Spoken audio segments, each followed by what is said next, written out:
ஒரு டாப் 10 நீங்க சொல்றதா இருந்தா என்னென்ன விஷயங்கள் சொல்லுவீங்க ப்ரோ அப்படின்ற மாதிரி நீங்க கேட்டீங்க அப்படின்னா, வில்பட்டி அப்படின்றது வந்து ஒரு நல்ல டாப் 10 நான் சொல்றேன். வில்பட்டி, பேத்துப்பாறை, தாண்டிக்குடி, பண்ணைக்காடு, அத்துவம்பட்டி, கும்பூர், பூப்பாறை, ஊந்து, பல்லங்கி, இந்த 10 பிளேசஸ் வந்து டாப் 10 பிளேஸ் அப்படின்ற மாதிரி நான் சொல்லுவேன்.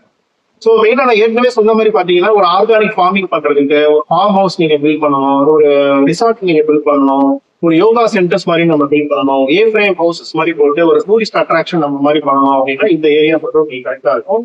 சோ இதுல வந்து இப்ப என்னென்ன அட்வான்டேஜஸ் இருக்கு அப்படின்றதையும் நான் சொல்லிட்டேன். இதுல என்ன சேலஞ்சஸ் இருக்கு அப்படின்றதையும் கண்டிப்பா நீங்க வந்து தெரிஞ்சுக்கணும். பெரிய சேலஞ்சிங்கான விஷயம் இப்போ வந்து ஓரளவுக்கு நல்ல பிளாட்ஸ், நல்ல ஒரு மெயின் ஏரியால இருக்கக்கூடிய பிளாட்ஸுக்கு கார் ரோட் ஃபெசிலிட்டிஸ் இருக்கும். அதே போல இபி கனெக்ஷன் எடுக்கிறது, வாட்டர் கனெக்ஷன் எடுக்கிறது, இது எல்லாமே கொஞ்சம் ஈஸியா இருக்கும். இன்டர்நெட் கனெக்ஷன் எடுக்கிறது கொஞ்சம் ஈஸியா இருக்கும். வேற நான் சொன்ன இந்த ஏரியாஸ்ல சம் ஏரியாஸ்ல வந்து டெஃபினட்டா கார் ரோட்ஸ்ல இல்லாம இருக்கிறது வந்து ஒரு பெரிய சேலஞ்சிங்கான விஷயமா இருக்கும். அதே நேரத்துல இன்டர்நெட் கனெக்டிவிட்டி இஷ்யூஸ் வந்து கண்டிப்பா இருக்கும்.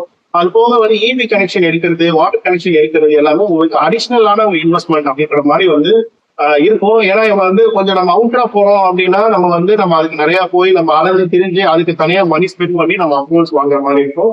அது போக வந்து இப்ப இது எல்லாமே வந்து ஒரு ஸ்லோ அப்ரிசியேஷன் ஆகக்கூடிய ஒரு பிளேசஸ்.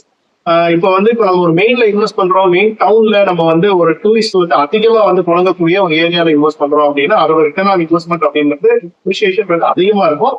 நம்ம வந்து கொஞ்சம் அவுட்டரா போகும்போது, கொஞ்சம் இன்டீரியர் பிளேஸஸா போகும்போது அதோட அப்ரிசியேஷன் வந்து கொஞ்சம் டைம் ஆகும். ஸோ லாங் டர்ம் இன்வெஸ்ட்மெண்ட்டா நீங்க வந்து திங்க் பண்ணிட்டு இருக்கீங்க அப்படின்னா இந்த பிளேசஸ் வந்து உங்களுக்கு போக வந்து நான் என்னென்ன அந்த லோக்கல் லாஸ் இருக்கு, என்னென்ன விஷயங்கள் வந்து முக்கியமா நம்ம அந்த லீகல் விஷயங்கள் கவனிக்கணும் அப்படின்றதையும் நான் சொல்லியிருந்தேன். ஒன் பை ஒன் நான் சொல்லிடுறேன்.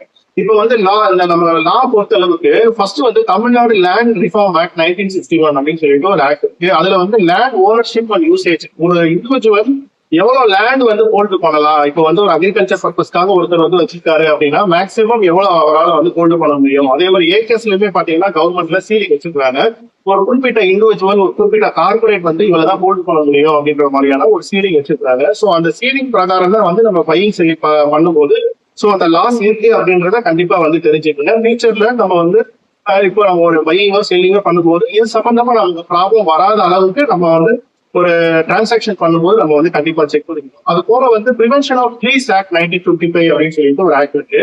சோ இது வந்து எதுக்காக அப்படின்னா, இப்போ நம்ம ஒரு பிளாட்ஸ் போடுறதுக்கோ, ஒரு வீடு கட்டுறதுக்கோ, ஒரு கன்ஸ்ட்ரக்ஷனுக்கோ வந்து இப்போ மரங்கள்லாம் வெட்ட போறோம் அப்படின்னா கண்டிப்பா வந்து அந்த டிஸ்ட்ரிக்ட் ஃபாரஸ்ட் ஆஃபீஸர் கிட்ட அப்ரூவல் வந்து வாங்குற மாதிரி இருக்கும். சோ அப்ரூவல் வாங்காம ட்ரீஸை வந்து ரிமூவ் பண்ண முடியாது. சோ அது எல்லாமே வந்து கண்டிப்பா நம்ம வந்து தெரிஞ்சுக்கணும். அது போக நம்ம வந்து பிளாட்ஸ் வாங்க போறோம் அப்படின்னா டிடிசிபி அப்ரூவல் கண்டிப்பா இருக்கா அப்படின்றத செக் பண்ணிக்கணும். டிடிசிபின்றது director of town and panchayat planning.